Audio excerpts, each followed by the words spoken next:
একজন মহিলা তিনি বলছে তিনি যখন গর্ভের সন্তান লাভ করেছে সেই সময়ে তার সঙ্গে প্রায় সময় জিনের শারীরিক সম্পর্ক হতো। আমরা অনেক সময় অনেক নারীরা ফিল করে যে কেউ তার স্বামী ছাড়া অন্য কেউ ঘুমের ঘোরে অথবা একটু অবচেতন চোখটা বন্ধ করে আছে, কেউ জামা কাপড় ধরে টান দিল, অথবা হঠাৎ করেই মনে হলো স্পর্শকাতর কোনো স্থানে স্বামী এখন ঘরের মধ্যে নেই, অথবা তিনি অন্য কোথাও ঘুমাচ্ছেন, অথবা তিনি ঘরের মধ্যে থাকলেও এই মুহূর্তে এই জায়গায় নেই, এরকম কেউ স্পর্শকাতর জায়গার মধ্যে কোনো স্পর্শ করেছে, এটা ফিল করেছে, এটা হতে পারে কিনা, জিনেরা এটা করতে পারে কিনা?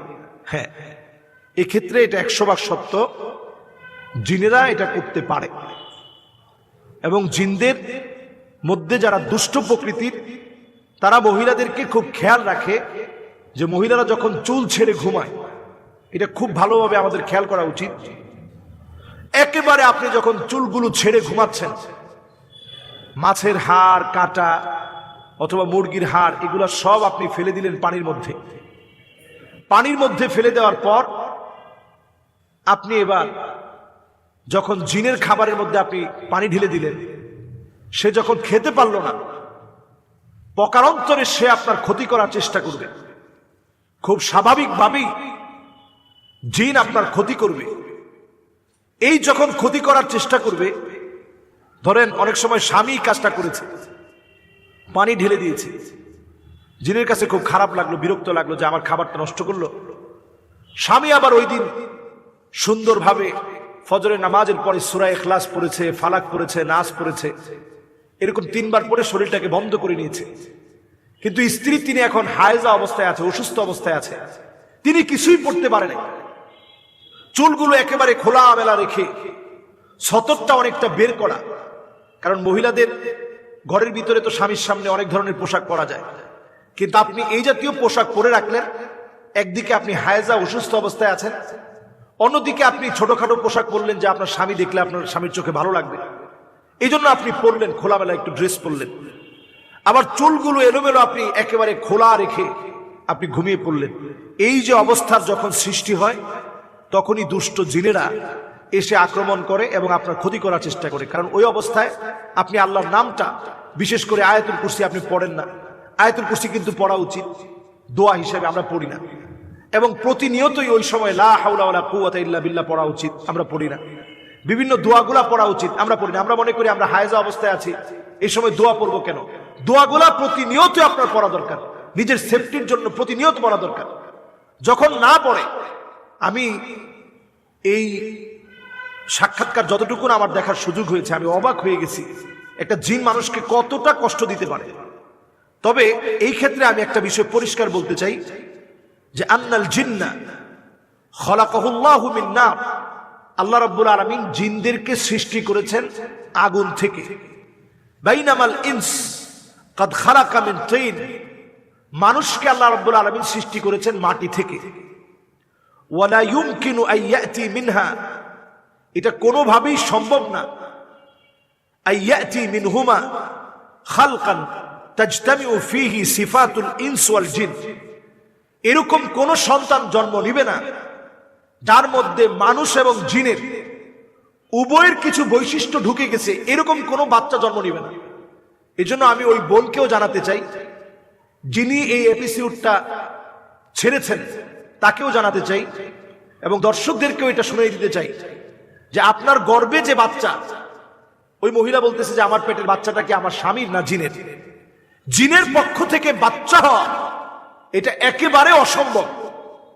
কারণ আল্লাহ রাব্বুল আলামিন আমাদেরকে সৃষ্টি করেছেন মাটি থেকে, জিনদেরকে সৃষ্টি করেছেন আল্লাহ রাব্বুল আলামিন আগুন থেকে। দুয়ের মধ্যে অনেক সময় স্পর্শ হতে পারে, সে আপনার স্পর্শকাতর জায়গার মধ্যে ক্ষতি করার জন্য, নানাভাবে আপনাকে ডিস্টার্ব করার জন্য, ব্যথিত করার জন্য হাত দিতে পারে, স্পর্শ করতে পারে।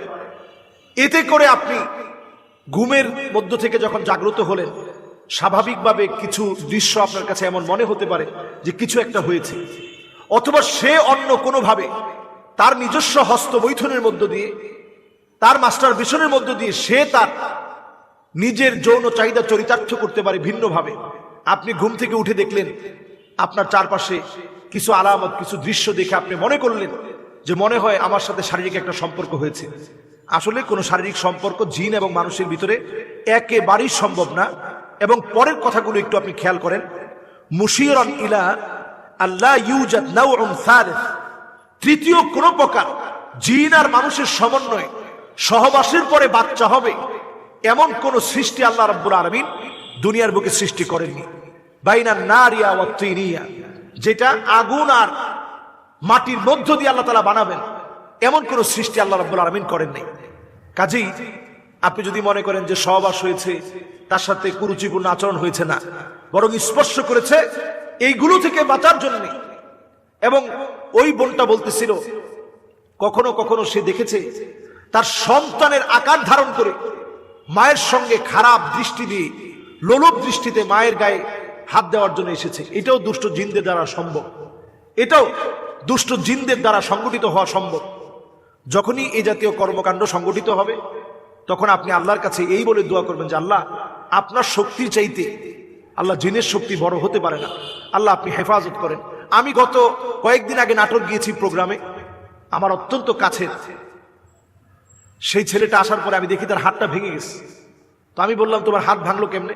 ছেলে মানুষ বলতেছে হুজুর প্রায় সময় আমার লজ্জাস্থানে সে হাত দেয়, এবং এই লজ্জাস্থানে হাত দেওয়ার কারণে আমার সাথে জাগ্রত অবস্থায় আমার সাথে বেশ দস্তাদস্তি হয়। দস্তাদস্তির এক পর্যায়ে আমার এই হাতটা ভেঙে যায়। তো আমি বললাম যে জাগ্রত অবস্থায় না ঘুমন্ত অবস্থায়?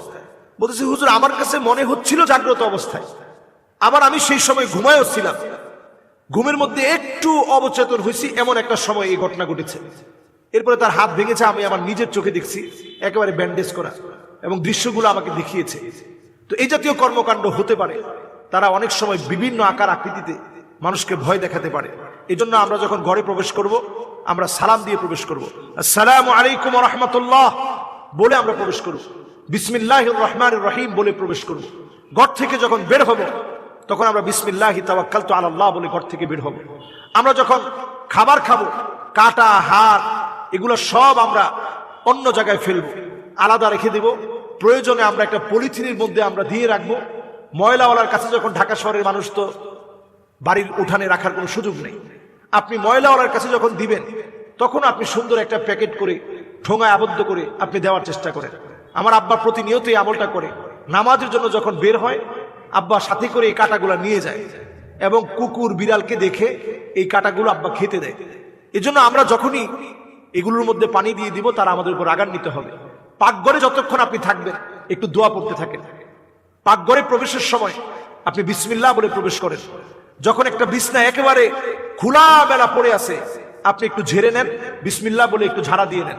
বারান্দায় যখন আপনি সন্ধ্যাবেলায় যাচ্ছেন আপনি বিসমিল্লাহি তাওয়াক্কালতু আলাল্লাহ বলে আপনি বারান্দায় যান, এবং সন্ধ্যার ভিতরেই কাপড়গুলো আপনি উঠায় নিয়ে আসেন। একেবারে দরজা খুলে আপনি ঘুমাবেন না। বাথরুমের টয়লেটের দরজাটা আপনি খোলা রাখবেন না।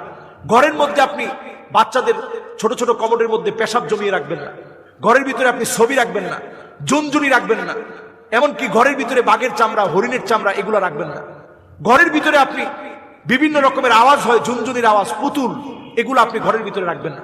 ইনশাআল্লাহ দেখবেন এই জাতীয় দুষ্ট জিনের চক্রান্ত থেকে আল্লাহ তাআলা হেফাজত করবে। আসসালামু আলাইকুম ওয়া রাহমাতুল্লাহি ওয়া বারাকাতুহু।